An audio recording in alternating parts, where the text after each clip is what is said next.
इसके ये प्रश्न का उत्तर मैं दो तरीके से दूंगा डिम्पी जी।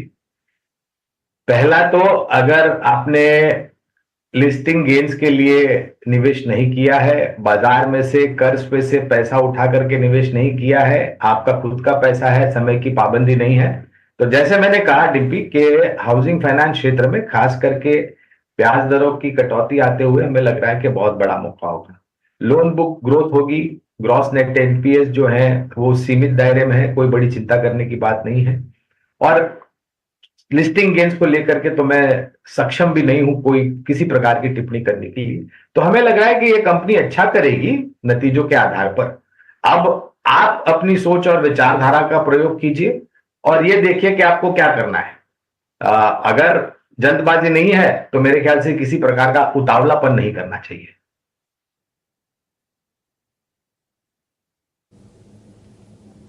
ठीक है, उतावलापन नहीं करना चाहिए। तो सेकंड क्वेश्चन का जवाब भी आपने बैक टू बैक दे दिया। सर मैं तीसरे क्वेश्चन पे आता हूं। मेरे को अलॉटमेंट ही नहीं हुआ, मेरे को शेयर मिले ही नहीं, तो जब लिस्टिंग होगी तो मैं खुलते ही बजाज फाइनेंस के शेयर्स को प्लस कर लूं सर? खुलते ही सेकेंडरी मार्केट का पार्ट होऊंगा अब तो मैं, जो भी मिलेगा गैप मिलेगा, आप क्या करें, तो मैं खुलते ही प्लस कर लूं सर? तो ये जो शब्द मैंने उतावलापन का जो प्रयोग किया, जो शब्दावली का प्रयोग किया डिम्पी, ये मात्र उस समय धारा को आधारित रही है। बाजार में भी मैं हमेशा लोगों को यही कहता हूं कि उतावलापन नहीं करना चाहिए। हाँ, मुनाफा समेटने के लिए आपको उतावलापन करना चाहिए जब भी आपको लगे कि आपके जो अनुमान थे उसके आधार पर आपको मुनाफा मिल रहा है। जिस प्रकार से सब्सक्रिप्शन हुआ था और जो आंकड़े हमारे और आपके समक्ष में, मेरे ख्याल से उत्साह बहुत होगा लिस्टिंग के समय पर, आज मेरे ख्याल से। और यहां पर भी मैं वही कहूंगा कि थोड़ा समय दीजिए, उत्साह को थोड़ा ठंडा पड़ने दीजिए। वो ऐसा होता है ना डिप्पी, जब आप सोडा की बोतल खोलते हैं तो एकदम से ऊपर आ जाता है सोडा और फिर वो ठंडा पड़ जाता है। तो थोड़ा चीजों को मेरे ख्याल से सही विचारधारा, सोच समझ को ध्यान में रखते हुए, आकलन करते हुए आपको कामकाज करना चाहिए। खास करके शेयर बाजार में निवेश को लेकर के कभी उतावलापन नहीं करना चाहिए।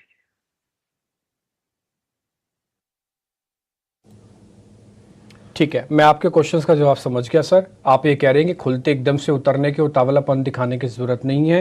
पहले क्वेश्चन का जवाब मेरे आपने दे दिया हमको कि नहीं, थोड़ा बने रहिएगा।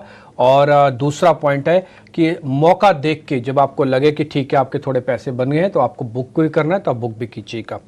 तो ये 3 क्वेश्चंस मोटा मोटी थे। वैसे एक क्वेश्चन मैं आपसे पता करना चाहता था, आप सीधे लेवल्स पे तो नहीं बताओगे, लेकिन सर मैं थोड़ा इनडायरेक्टली अगर आपसे पता करूं तो मेरे व्यूअर्स को काफ़ी हेल्प हो जाएगी। मान लीजिए मैं इसको लेगेसी के तौर पर रखना ही चाहता हूं, मेरे को आज लिस्टिंग गेन का कोई फर्क नहीं पड़ता, तो मैं 1 साल में कितना रिटर्न एक्सपेक्ट करूं सर इससे? मैंने आपको चलिए आसान कर दिया इस क्वेश्चन का जवाब। अब मेरे को शुरुआती गेन, उठापटक, ये सब से नहीं मतलब, मेरे को 1 साल में कितना रिटर्न दे सकता है सर? इसका कुछ बेसिक आंकलन दे सकते हो आप? लिस्टिंग के बाद रिटर्न कितना दे सकता है? 50%, 60%, 20%, 100%? देखिए डिम्पी, मैं बहुत ही कम उम्मीद रखता हूं। उस उम्मीद से ज्यादा मिल जाए तो बेहतर है, लेकिन उम्मीद से ज्यादा अगर आप अनुमान लगाते हैं और फिर उस पर खरा नहीं उतारता है तो आपको मायूसी और निराशा हाथ लगती है।